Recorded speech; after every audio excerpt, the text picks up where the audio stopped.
अस्सलाम वालेकुम दोस्तों। एक ऐसा वायरस जिसने दुनिया भर से 2 करोड़ लोगों को अपना शिकार करा। लाखों की तादाद में लोग पैरालाइज जबकि हजारों की तादाद में लोग इंतकाल कर गए। जी हाँ दोस्तों, ये बात है अर्ली 19th सेंचुरी की कि एक ऐसा वायरस जिसने पूरी दुनिया को हिला के रख दिया। जी हाँ, ये था पोलियो वायरस। हालांकि ये वायरस अब तक पूरी दुनिया से जा चुका है, लेकिन आज भी ये वायरस 2 ममालिकों में आज भी मौजूद है। पाकिस्तान और अफगानिस्तान में पाया जाता है और आज भी ये वायरस इन मुल्कों के लोगों को अपना शिकार बना रहा है। जी हाँ, आखिर ऐसा क्यों कि पूरी दुनिया से खत्म हो जाने के बावजूद भी आज भी ये वायरस 2 ममालिकों में जिंदा है। और क्यों आए दिन पाकिस्तान और अफगानिस्तान में पोलियो वर्कर्स पर हमले किए जाते हैं। और क्यों टीटीपी इस मुहिम को अमेरिका की खुफिया साजिश कहती है। आइए इन्हीं सब बातों के जवाब ढूंढते हैं आज के इस ब्लॉग। पोलियो मेलिटिस यानी पोलियो वायरस जिसे आज हम जानते हैं, ये पहली बार 1789 में इंग्लिश फिजिशियन माइकल अंडरवुड इसकी पहली बार क्लिनिकल डिस्क्रिप्शन यानी इसे पहचानते हैं एक अलग वायरस के तौर पर। लेकिन 1909 में ये पहली बार आइडेंटिफाई कर लिया जाता है कि ये पोलियो वायरस ही है बाय ऑस्ट्रियन इम्यूनोलॉजिस्ट कार्ल लैंस्टेन। लेकिन ये दोस्तों, ये कोई नया वायरस नहीं है, बल्कि इसके आसार हमें 4000 साल पुरानी इजिप्टियन आर्ट में भी मिलते हैं जो पाई गई थी यूनाइटेड अरब एमिरेट्स में। जी हाँ, इसमें वाज़ेह देखा जा सकता है कि एक लड़का जो एक लकड़ी के सहारे लंगड़ाता हुआ चल रहा है, और अगर इसकी आप टांग पे गौर करें तो इसकी टांग एक मुड़ी हुई भी है। जी हाँ, इसी तरह एक माइकल वुड ने भी इसको निचले दर्जे की बीमारी के तौर पे कंसीडर किया था, लेकिन बाद में इसे आइडेंटिफाई कर लिया गया कि ये एक बाकी पोलियो वायरस ही है। मेजरली ये वायरस 5 साल से कम उम्र बच्चों को अपना शिकार करता है, और इसके मेजर सिम्टम्स है बुखार, गले का दर्द, थकावट, दिल मतलाना, सर का दर्द और मैदे का दर्द भी शामिल है। पैरालाइज भी एक इसे सिम्टम के तौर पर माना जाता है। जी हाँ दोस्तों, मोस्ट ऑफ द केसेस में 2 से 10% केसेस में इस वायरस से आपकी मौत भी हो सकती है और परमानेंट आपकी बॉडी डिसेबल भी हो सकती है। इस वायरस का मेजर आउटब्रेक देखा जाता है लेट 19th सेंचुरी में अमेरिका और यूरोप में, और ये वायरस 20th सेंचुरी तक मोस्ट वॉरिंग वायरस बन जाता है चाइल्डहुड डिजीज के तौर पर। अर्ली 90s में तो ये सिर्फ लोकलाइज थोड़े बहुत पोलियो वायरस के केसेस आते हैं 15 साल से कम उम्र बच्चों में। लेकिन लेकिन 1990s के बाद एक आउटब्रेक रीच करता है पेंडेमिक प्रिकॉशन में Europe, north America, Australia, New Zealand, जहां पहली बार 15 साल के बच्चों में ये वायरस और 9 साल तक के बच्चों में वायरस पाया जाता है। जब वायरस इतना बढ़ जाता है कि 1/3 बच्चों में ये वायरस पाया जाने लगता है। एक वर्स आउटब्रेक आता है अमेरिका में इस वायरस का। 1952 की ही बात है कि 58,000 केसेस रिपोर्ट किए जाते हैं अमेरिका में, जिसमें से 3,145 लोग इसको मारे जाते हैं, जिसमें से 21,269 लोग हमेशा के लिए डिसेबल यानी पैरालाइज हो जाते हैं। मेडिकल इदारे इस वबा से लड़ने के लिए तैयारी करते हैं, जबकि most of cases hospitals 1950s में इस काबिल नहीं होते कि उनके पास सिर्फ लिमिटेड ही एक्सेस होता है, लिमिटेड ही उनके पास जगह होती है पेशेंट्स को डील करने की। लेकिन ये वायरस दोस्तों 2 करोड़ लोगों को अपना शिकार बना चुका था उस वक्त WHO के मुताबिक।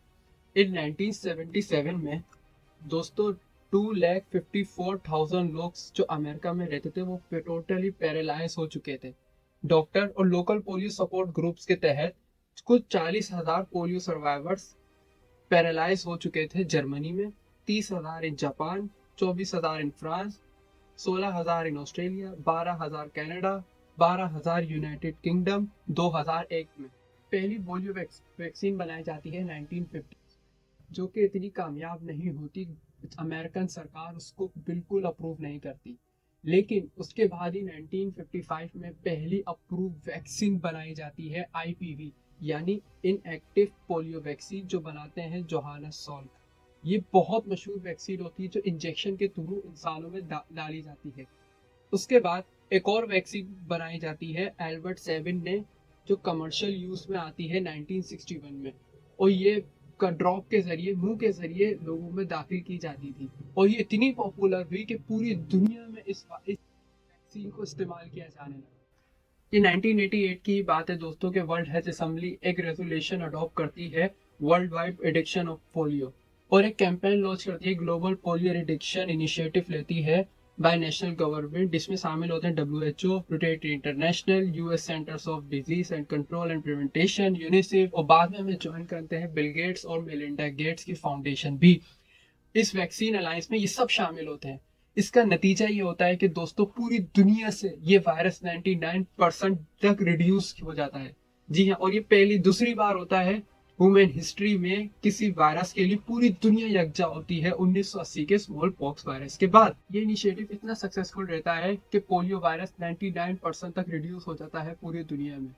इस चीज का इस बात से अंदाजा लगाइए कि 1988 में एस्टिमेट किया जाता है कि 3.5 लाख केसेस थे 125 से ज्यादा ममालिकों में। लेकिन इस इनिशिएटिव के बाद सिर्फ 2 ही कंट्रीज में ये वायरस रहता है अक्टूबर 2023 तक, और ये मुल्क थे पाकिस्तान और अफगानिस्तान। आखिर क्यों ऐसा हुआ कि पूरी दुनिया से खत्म हो गया ये वायरस, लेकिन आज भी ये पाकिस्तान और अफगानिस्तान में आज भी सैकड़ों नहीं, जबकि सैकड़ों तो नहीं लेकिन कम ही लोगों को अपने शिकार बनाता है। इसकी जो मेनली वजह बताई जाती है वो है political instability, poor infrastructure, hard to reach और क्लाइमेट चेंजेस। ये इसकी मेनली वजह बताए जाते हैं। 1970s में ही दोस्तों पहली बार एक्सपेंडेड प्रोग्राम ऑफ इम्यूनाइजेशन शुरू किया जाता है पाकिस्तान में WHO के ताउन से। 1918 में ही EPI सिर्फ 2% ही पॉपुलेशन को वैक्सीनेट कर पाती है। 1990s में ये कवरेज देते हैं कि हमने 2% से बढ़ाकर 54% तक वैक्सीनेट कर दिया गया। 1994 में CDC ऑफिशियल्स प्रिडिक्ट करते हैं कि पूरे पाकिस्तान में पोलियो का खात्मा कर देंगे सिर्फ 2 से 3 साल में, 1995 तक। पाकिस्तान पहली बार 1994 में पाकिस्तान पोलियो एरिडिक्शन प्रोग्राम के नाम से एक इनिशिएटिव लेता है, एक कैंपेन लॉन्च करता है पोलियो के खिलाफ मुल्क में, जिसके अंदर 3,39,521 वर्कर्स को ट्रेन किया जाता है पोलियो के खिलाफ। इसका नतीजा ये निकलता है दोस्तों कि 2019 में जहां 147 केसेस होते हैं वहां सिर्फ 84 केसेस रह जाते हैं 2020 तक। 2021 में सिर्फ 1 केस रिपोर्ट होता है, 20 केसेस 2022 में, और 2023 में सिर्फ 6 केसेस रिपोर्ट किए जाते हैं। 2023 में ही सिर्फ 6 केसेस रिपोर्ट होते हैं, सिर्फ सिंध में 2 केसेस, वो भी कराची में, खैबर पख्तूनख्वा के बन्नू में 3 केसेस एक डिस्ट्रिक्ट में, और औरंगज़ाई में सिर्फ 1 केसेस। पाकिस्तान में पोलियो केसेस में तो कमी आ रही है दोस्तों, लेकिन पोलियो वर्कर्स को आए दिन निशाना बनाया जाता है, उन पर हमले किए जाते हैं। अभी 8 जनवरी 2024 पीर के दिन ही खैबर पख्तूनख्वा के इलाके बेजोर में 6 पुलिस ऑफिसर्स को शहीद कर दिया गया एक रिमोट कंट्रोल बॉम्ब ब्लास्ट से। वहाँ के लोकल्स का कहना है कि उन्हें तफ्तीशनाक हालत में लोकल हॉस्पिटल में पहुंचाया गया, लेकिन अफसोस कि वो शहीद हो गए। इस वाक़े की तमाम जिम्मेदारी लेती है तहरीक तालिबान पाकिस्तान। आखिर ऐसा क्यों? ये बात है 2011 की, जब US intelligence Central Intelligence Agency CIA एक फेक हेपेटाइटिस बी वैक्सीनेशन की कैंपेन लॉन्च करती है to confirm Osama bin Laden location in Abbottabad, जिसके लिए वो एम्प्लॉयड करती है पाकिस्तानी डॉक्टर शकील आफरीदी को इस फेक हेपेटाइटिस वैक्सीनेशन कैंपेन में। इस ऑपरेशन को नाम दिया जाता है ऑपरेशन नेपट्यून स्क्वायर का, जिसका मकसद सिर्फ एक होता है कि DNA सैंपल्स हासिल किए जाएं उसामा बिन लादेन के बच्चों के। इसी फेक कैंपेन की वजह से TTP में इतनी नफरत बैठती है और वो ये मानती है कि ये जो पोलियो वैक्सीनेशन कैंपेन है वो अमेरिका की साजिश है। इसी वजह से 2012 में एटलीस्ट 70 पोलियो वर्कर्स को शहीद किया जाता है पाकिस्तान में। इसी की वजह से 2012 में तकरीबन 70 पोलियो वर्कर्स को शहीद कर दिया जाता है पाकिस्तान में। और ज़्यादातर अटैक्स की जिम्मेदारी लेती है तालिबान, जो क्लेम करती है कि CIA के फेक वैक्सीनेशन कैंपेन ही है ये, जो आज पोलियो वैक्सीनेशन कैंपेन जारी है पाकिस्तान में। ये सब नतीजा निकलता है CIA के फेक वैक्सीनेशन कैंपेन का, जिसपे US और बहुत अदर नेशन क्रिटिसाइज करती हैं CIA के वैक्सीनेशन कैंपेन के इफेक्ट, जो अब पाकिस्तान और अफगानिस्तान को झेलने पड़ रहे हैं। 2011 में 198 केसेस होते हैं पाकिस्तान में पोलियो के, जो बढ़कर 2014 में 306 तक जा पहुंचते हैं। लेकिन फिलहाल अब पाकिस्तान में पोलियो केसेस में कमी आ रही है। जिस तरह मैंने आपको बताया, सिर्फ 6 केसेस ही 2023 में रिपोर्ट हुए। 2015 से 70% पोलियो केसेस में कमी आती है एज कम्पेयर टू 2014। इसकी वजह यह है कि नॉर्थ वेस्ट पाकिस्तान में पिछले साल से ज्यादा कंट्रोल हासिल किया जाता है मिलिटेंट का। पाकिस्तान आर्मी शाना बेशाना और ज़रब-ए-अज़्म ऑपरेशन शुरू करती है तालिबान के खिलाफ। इसी वजह से पाकिस्तान में 2015 से 70% तक पोलियो केसेस में कमी आई और अब 300 से ज्यादा केसेस 2014 में जो रिकॉर्ड हुए थे वो अब सिर्फ 6 रह गए। इंशाल्लाह पाकिस्तान भी इस वायरस से बहुत जल्द छुटकारा पा जाएगा। अगर ये वीडियो आपको पसंद आया और नॉलेजेबल लगा है तो अपने दोस्तों के साथ ज़रूर शेयर कीजिएगा। मिलते हैं नेक्स्ट वीडियो में नए टॉपिक के साथ। अल्लाह हाफिज़।